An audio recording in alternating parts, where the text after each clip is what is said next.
All right, Marvin. We're uh, we're about to get started here in a few minutes. Thanks for coming on tonight. We're already on live No doubt. on our Facebook page. Okay. Let me get up there. And yeah, I'm so excited to have you. Thanks for taking part in this and and coming on, picking the topic. It's a great topic you picked tonight. So tonight's topic is, how do I make a strong family unit? What time is No it doubt. on your end? It We got is one 1 minute too. 1 minute till, or anyone that's on now early. We just want to take this time to thank our supporters, A&M Refrigeration, Southwest University, First Class Audio and Tint. Um, yeah, I just want to, all of our supporters, all you followers out there that have been watching our videos, Veronica, Danny, Deborah, you guys are great support. Keep asking you guys to please share these videos at this time right now. That's all we're asking for, is a help to share these videos and spread the word on this message that we're trying to get out. And I believe it is 7 o'clock, Marvin. So here we go. You say, Hello, everyone, and welcome to Real Talk, Real Topics. My name is Julian Morales, and joining us tonight is, Marvin Reynolds. and Marvin Reynolds is not only a volunteer here with Real Talk, but he is also a music artist, a label owner, a motivational speaker, and a consultant. And Marvin's topic for tonight is going to be, how do I make a strong family unit? But before we get started, since we are taking the time for everyone to get to know Real Talk and its members, for those of you that don't know, Real Talk is a nonprofit organization that helps teens and families that are in need of counseling, in need of hearing some truth, hearing the real talk, and and we share our testimonies with these kids, and we have parenting classes with licensed professionals. And upon graduation, if the funding is available, we do provide funding for the children, $150 a month, if they volunteer hours and their parents volunteer, since this is a family program, not just a troubled teens or troubled child program. This is a family program where we try to help and bring families together and helping them through counseling, and not only through counseling, but through financial help. So now that I've told you a little bit about Real Talk, Marvin, go ahead and tell us a little bit about yourself and how you ended up here with Real Talk, helping the kids of the El Paso community. Thank you there, Mr. Morales. Of course, as you know, again, my name is Marvin Reynolds, better known as Breakthrough to some. Um, we got acquainted, of course, through music, mutual acquaintance of ours and associate of yours. And when I had the opportunity to understand and learn what the program was about, I had to get involved. So it's an excellent program, excellent organization. What is being discussed is in the meetings are primarily associated to what I'm about to talk about tonight, which is about mutual dignity and family cohesion. Nice. So since you brought up that term, mutual dignity, right? We'll get straight into our topic, which is how to make a strong family unit. So why don't you give us an explanation and let us know exactly, when referring to mutual dignity, what is it that you mean when referring to the family? Well, in a sense, when in regards to the family, it's more of a demonstrated process, mutual dignity. Think about it. Dignity is just self-respect when someone has an honor about themselves and such. And that's something that we try to instill in our children as well as maintain for ourselves as parents. And with that, as parents, we are the leading and, if anything, the primary only example. So then moving on to the next part is how we honor our loved ones needed for peace of mind in times of uncertainty and stress. At that time frame, mutual dignity comes into place. Sometimes people don't, a family member might not have an opportunity to articulate how they feel about certain things and what's been going on. People, may not have the luxury of getting the full information about how to properly address certain things, even as a parent, as well as just a child. So those kind of things can interrupt our peace of mind. And those are things that we have to be aware of. That's a part of mutual dignity. And lastly, everyone is of value. So with that being, and everyone being of value, that means from the one that's just born to the oldest one in the picture, everybody has to treat each other as though they have some worth to everyone right off the bat. And that right there Yes. shows that in the family regard. Awesome. So you would you believe in which is what we push here in Real Talk a lot is being truthful with each other, having that honesty, having those real talks, and really getting to know somebody when a situation does arise. Right? Why did you Right. react that way? What's going on with you?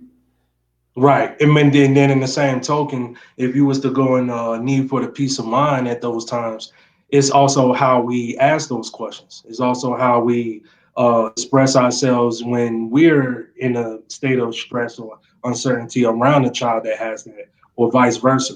So everybody can't read each other's mind. So when Right. that happens, we also have to make sure that we stay attuned to the fact that each individual have to endure certain things themselves, and then when it's time for them to express it, just be available. Yes. No, I agree with that. So Marvin, with how is family cohesion developed? What Oh, are some great of the question. points you would like to make on that? Great question. First, know that no one is left out the task. I made mention of the one that's just born all the way to the oldest one in the house, oldest one in the picture. Everybody has to be involved. Some form of shape or fashion is going to help them understand how important it is to be a family, because that means that I need you. That means that little Bobby might going to need me. Then we already, these things are apparent. It's there. We're family.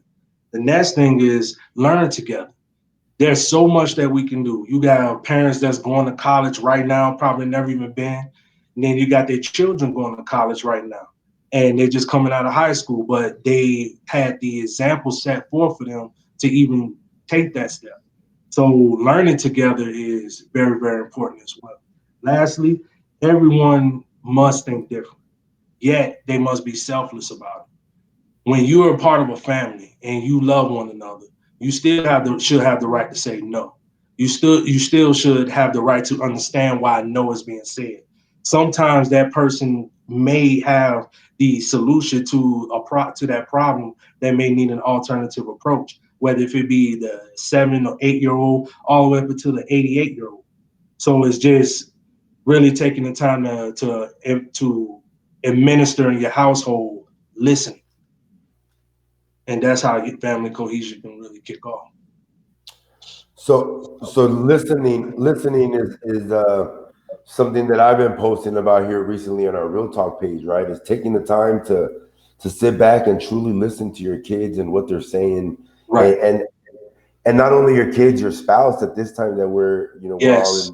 in a tight situation and quarantined, right? Yes. And Absolutely. and when you listen, I believe that it nips that problem in the bud because then when you're listening, you're hearing what the problem is, and then you're able to work on it. When you're arguing, you're not hearing either side of the Exactly. problem. So that's a very good point that you make there, and I believe that does make a strong cohesion in the family. Now, what are um, a couple of ways to understand a misunderstood family member, someone that is a little different than the rest of the flock, right? Right. Well, I say for anyone that is going through anything emotionally, people got to keep in mind with this. Everyone in a home is supposed to be that shoulder for everyone to crown, everyone to lean on some kind of way.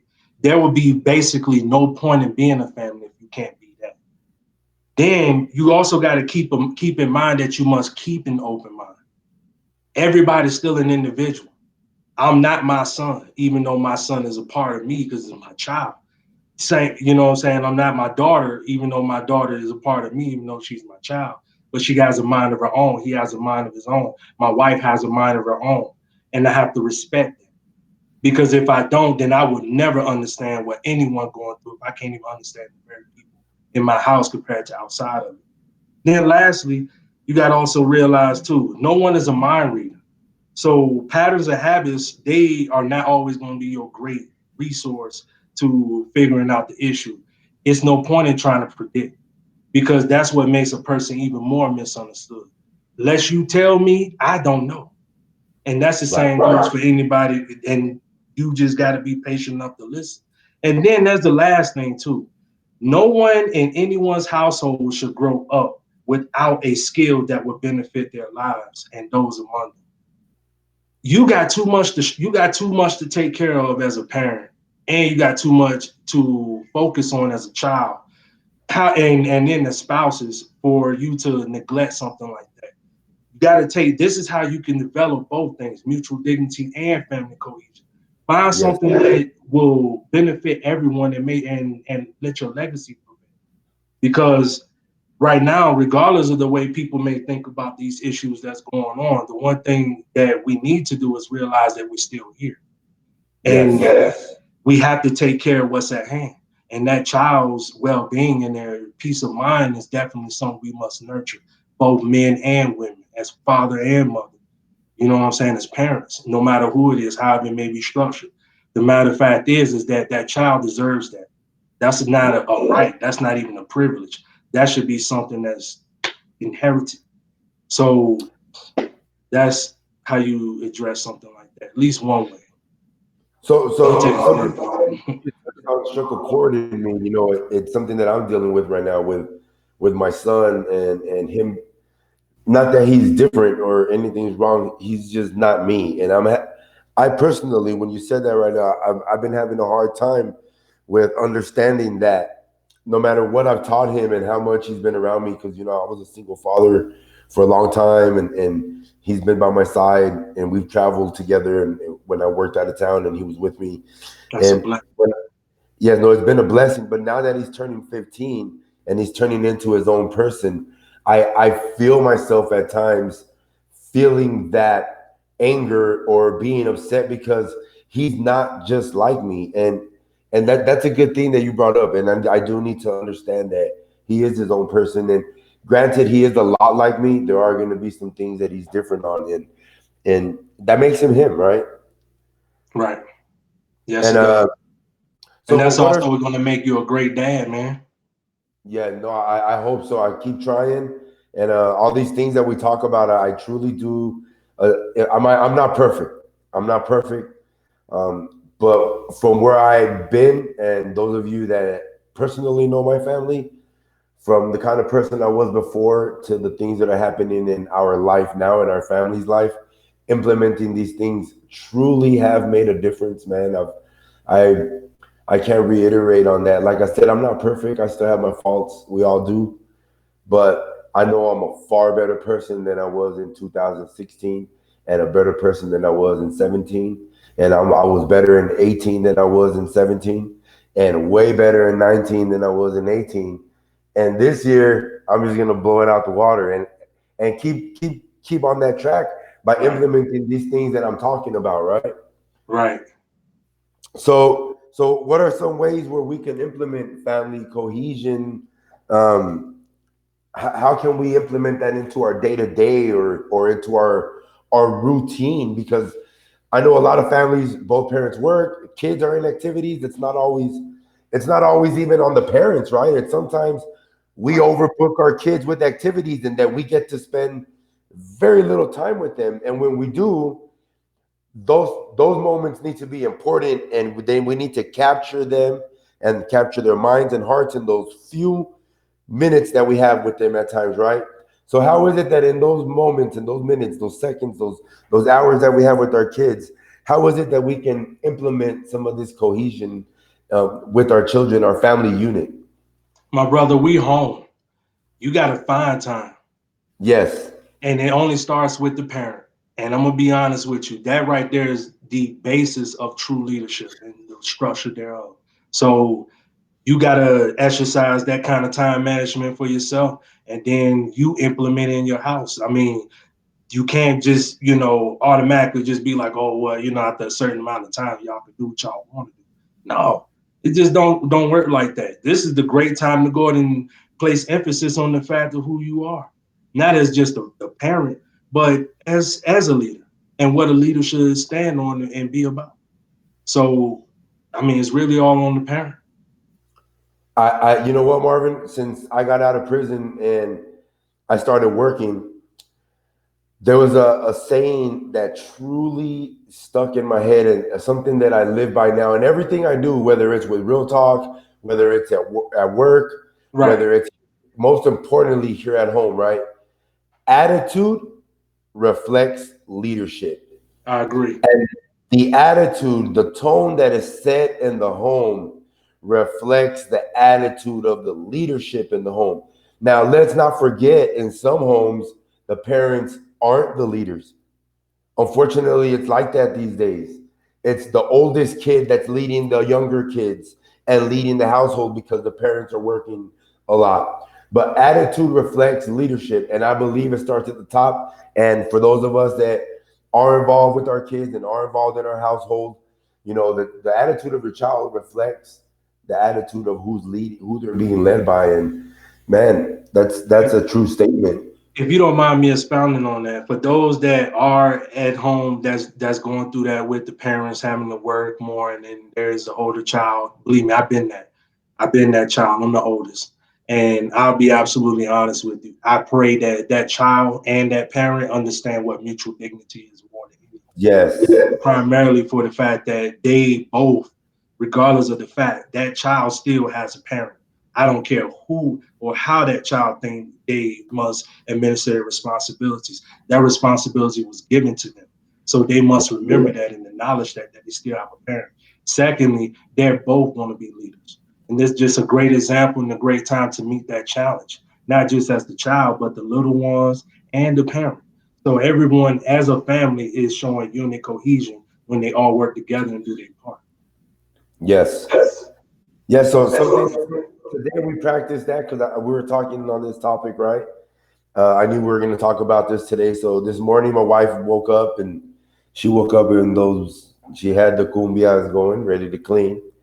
So we all did our part as a family. We implemented my son be involved, and he took care of the kitchen. She took care of one part of the house. I took care of another. And when we were done, we sat down and ate together. We were tired together, and we all showered afterward. And it was something we did together, right?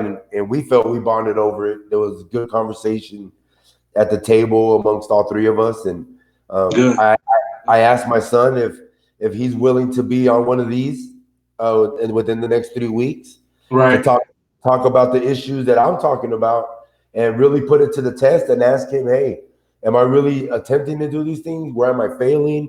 Let's have an open conversation. And he said he's willing to. All of that came out of That'd be today. cool.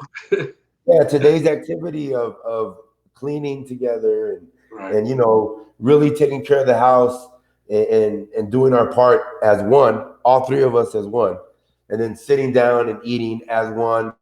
And I asked him the question, and it surprised me. He said yes. I'm proud of him. I really am, I'm hoping that talk turns out good, and he doesn't Well, say. you just wait for the show and you continue being a great example to him like you're doing right now, and just go with the flow, man. Let your son shine where he's supposed to. Well, thank you, Marvin. Yeah, no, you keep doing what you're doing. We appreciate your help here with Real Talk. And once we get out of this quarantine, this lockdown, these restrictions, Real Talk will be back to having our classes.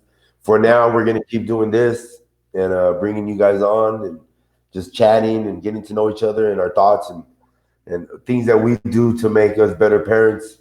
Everyone parents a different way. We're not saying True. this is this is Everyone. the way to parent, but these are some of the ways we're trying and where we've seen success, and we just want to share that with anyone that's willing to listen. That's it. That's it. All right, so Marvin, and before we close out every show, I always leave the people with a story about prison, an experience that really broke me down, whether it's funny, whether it's sad, whether it's violent. I just like to share those stories because every day in there, you create a story. It's just Wow. like out here, man. People forget that. So every day there's something happening in there. So I wanted to share a story tonight about my time in federal prison versus state prison. And this is just going to be a short tale about being transferred, right? So in the federal prison system, you get transferred by airplane a lot of the times, with, especially when you're moving far places, right? And it's a little luxurious. You know, you're on a plane, you get good food. Um, Way different from this experience that I'm about to share with you guys. And what I'm about to share with you guys, it's true. It's true. And I'm not bashing on the prison system. It is what it is. We chose to be there.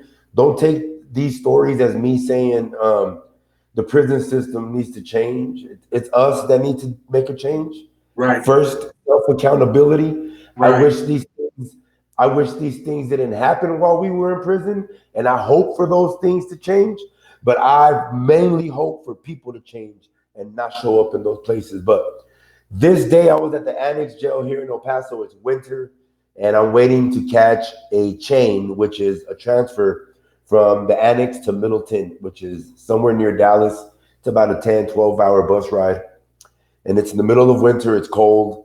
And they call me up at 2 in the morning, and we go downstairs, and they undress you. They pack your Bible, whatever little things you can take with you. And then they strip you butt naked.